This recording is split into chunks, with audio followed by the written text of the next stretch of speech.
The No Kings protests sweeping America served as a perfect microcosm of a larger deception gripping the nation.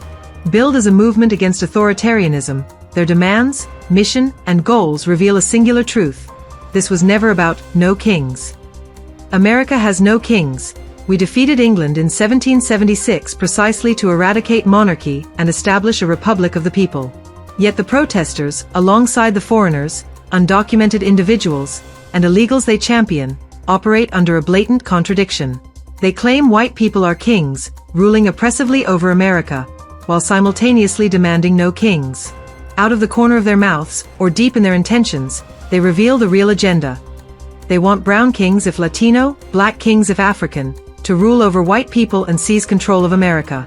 This makes the No Kings protest nothing more than a No White Kings protest, a calculated rebranding to mask the drive for minority kingship, where whites become subjects or slaves under new overlords.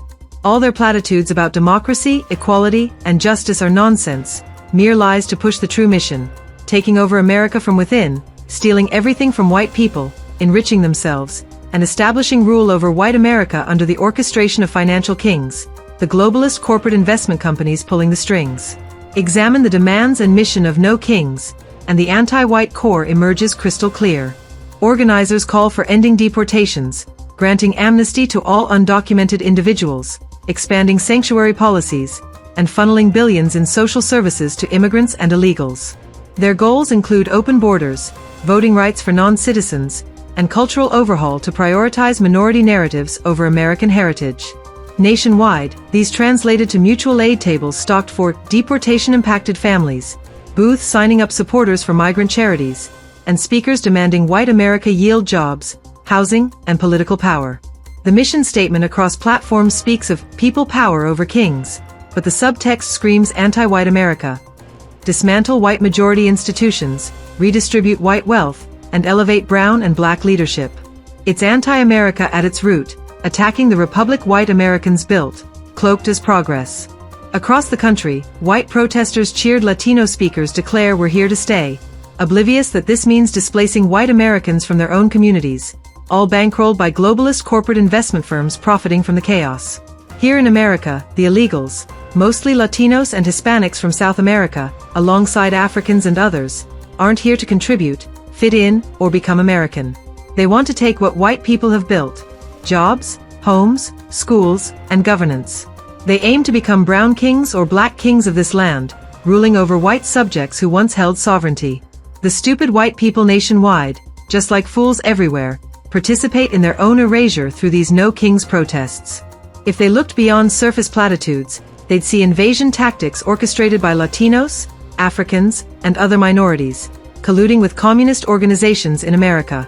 These groups push subversive agendas, flooding communities with cheap labor to undercut white wages, rigging elections through non-citizen votes, and eroding white cultural dominance.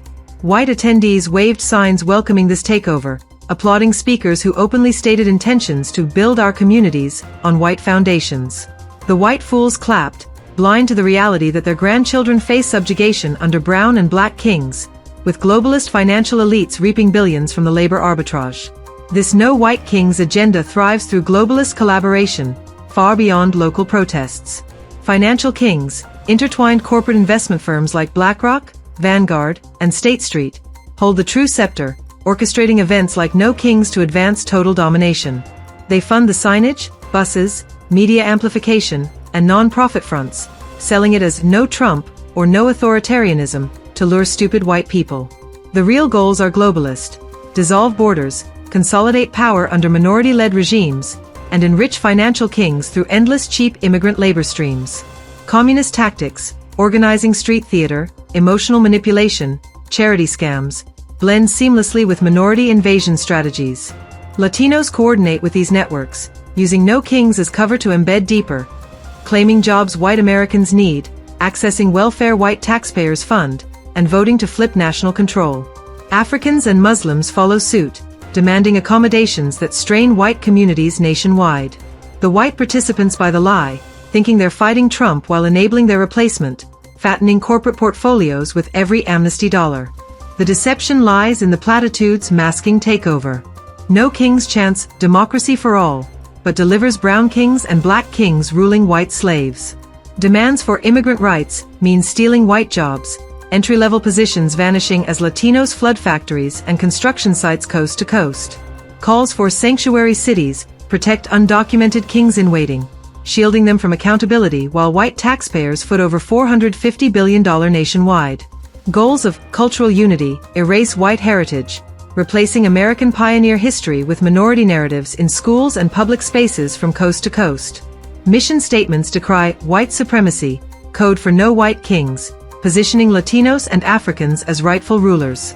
White fools applaud, deluded that supporting invaders brings multicultural utopia, an impossible fantasy where borders vanish and equality reigns. In reality, it's subjugation, brown and black elites lording over white underclass, stealing wealth built by generations, while financial kings collect dividends from the division. America exemplifies this anti-white America plot. White majorities watch Latinos claim neighborhoods, schools overburdened by undocumented children, hospitals strained by fake refugees. Illegals don't assimilate, they conquer, driving white flight, diluting votes, and imposing brown and black kingship. The No Kings protest became their recruitment fair, white fools signing petitions that fast-track amnesty, donating to scams funding invasion buses. Speakers outlined the takeover, "We're building our future here," meaning white futures dismantled. White attendees, from boomers to young families, nodded along, their stupidity enabling the very kings they claim to oppose. Global financial institutions bankroll this. Investment firms profiting from cheap labor, elites consolidating power through divided America. Communist organizations provide tactics, street protests as Trojan horses, emotional appeals to white guilt that turn white Americans into compliant subjects.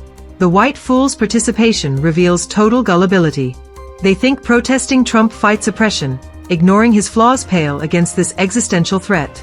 White Americans, rooted in self-reliance, now subsidize their erasure, cheering illegals who laugh at the spectacle. The mission succeeds because stupid white people buy the lie. No kings means no white kings, replaced by brown and black monarchs under financial king oversight. Goals of amnesty, open borders, and wealth transfer enrich invaders and corporate giants, impoverish whites. Demands for justice code for subjugation, whites as slaves to minority rule. Nationwide, this played out city by city. White crowds celebrating as Latino circle, plotting ascension to brown kingship. Financial kings orchestrate the entire facade. Globalist corporate investment companies, controlling trillions, invest in the invasion. Funding NGOs that bus illegals, lobbying for amnesty bills, and acquiring distressed white-owned properties in migrant-flooded areas. BlackRock alone manages $10 trillion, profiting from labor arbitrage where white wages stagnate while undocumented workers toil for pennies. Vanguard and State Street push ESG scores rewarding companies hiring minorities over whites, turning no kings into profit engines.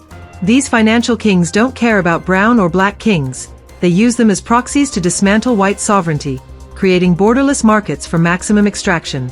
Communist fronts provide the street muscle, staging protests that funnel white donations into elite coffers. The result, white America bankrupted, minorities enthroned, and corporate kings reigning supreme. White fools nationwide, manipulated by this structure, march towards slavery under brown and black kings. Their platitudes, democracy, compassion, unity, are lies veiling takeover by financial overlords.